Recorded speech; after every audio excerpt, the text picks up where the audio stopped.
আমরা অবশ্যই প্রশাসনকে চাই। প্রশাসনকে আমরা তো কোনোভাবে মানে ধিক্কার বা ঘৃণা জানাতে পারি না। এখানে আমরা কোনো দলের টাকার উপরে ভিত্তি করে আন্দোলন করি নাই। এখানে সাধারণ ছাত্ররা প্রতিদিন হেঁটে খেয়ে না খেয়ে কোনো সিঙ্গারা বিস্কুটের লোভে নাই এই একটানা 35 দিনেরও বেশি সময় ধরে আন্দোলন করে তারা আমরা আতঙ্কে পুলিশের উপর করে এই দেশটাকে আমরা ঠিক করতেছি। আমরা যখন দেশ সমস্যা করতেছি অরাজনৈতিক ভাবে, আপনারা তখন রাজনৈতিক দলের নেতা কর্মীদের নিয়ে এখানে কি করতেছেন? আপনারা এই প্রশাসন লেয়াজু ভিত্তিক প্রশাসন, এই প্রশাসন যদি ভবিষ্যতে থাকে আমরা আশা করতেছি আমরা সাধারণ ছাত্র সমাজ আবারও একই ঘটনার সম্মুখীন হব। আবার যখন নতুন রাজনৈতিক দল আসবে, আপনারা সেই নতুন রাজনৈতিক দল যদি চাপে পড়ে তাহলে আপনারা আবার আমাদের বুকে গুলি চালাবেন।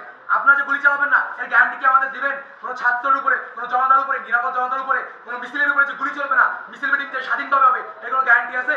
একটা দল মাত্র রক্ত শুকাইতে পারেনি, তার ভিতরে তারা সমাবেশ শুরু করছে, আপনারা তাদের সাথে বসা শুরু করে দিচ্ছেন কেন? এগুলো কেন?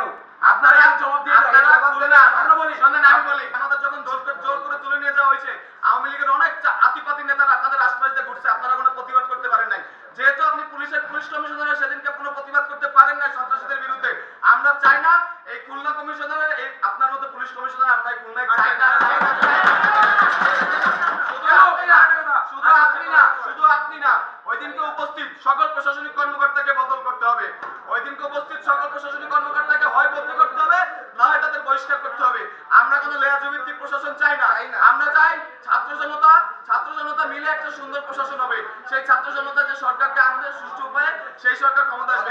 এখন আমরা ডক্টর মোহাম্মদ ইউনূসের নেতৃত্বে বাংলাদেশ পরিচালনা করব। আমি যখন শান্তিপূর্ণ মিছিল নিয়ে ফেরত যাচ্ছিলাম, তখন কেন সেখানে দায়িত্বরত এপিবিএন এবং পুলিশ আমার উপর গুলি চালালো? স্যার, আমার শরীরে 11টা গুলি লেগেছে।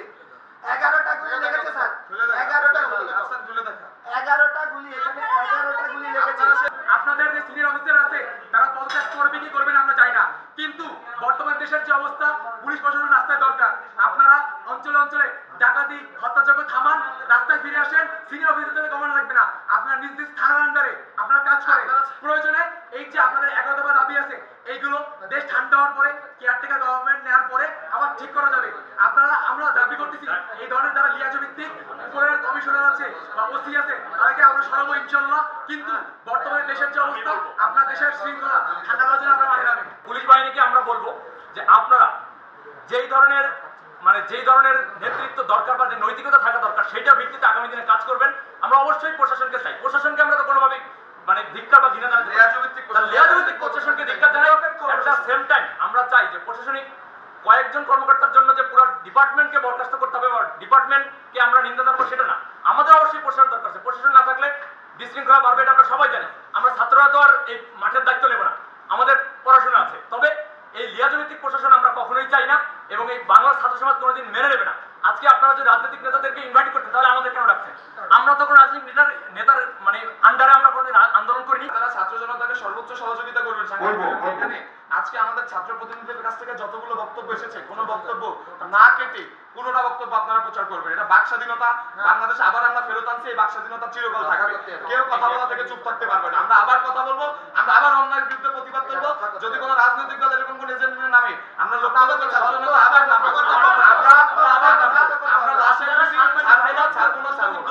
আমরা বলি আমাদের দেশে আর কোন ধরনের কোন ঘুষ, দুর্নীতি, লিয়াজু, সিন্ডিকেট, বাজার সিন্ডিকেট, ওষুধ সিন্ডিকেট, ছাত্র সিন্ডিকেট, মাদক, অরাজকতা, গুন্ডামি, চাঁদাবাজি, নৈরাজ্য, সন্ত্রাস কিচ্ছু থাকবে না। যারা আমাদের সাথে ছিলেন এই আন্দোলনের শুরু থেকে, এবং আমি মিডিয়া কর্মী অনেকের সাথে কথা হয়েছে, তারাও এতদিন বাকস্বাধীনতা প্রকাশ করতে পারে নাই। তো আজকে থেকে না, আন্দোলন যেদিন থেকে সরকার পতন হচ্ছে সেদিন থেকে আপনারা এই স্বাধীনতা প্রকাশ করছেন, আগামী দিনেও করবেন। আপনারাও আরো পরিস্থিতি দেবেন জাতির কাছে, শিক্ষার্থী বিন্দুদের সমাজ তাদের কাছেও, আপনাদের কাছে আপনাদের নৈতিকতাও যেন থাকে।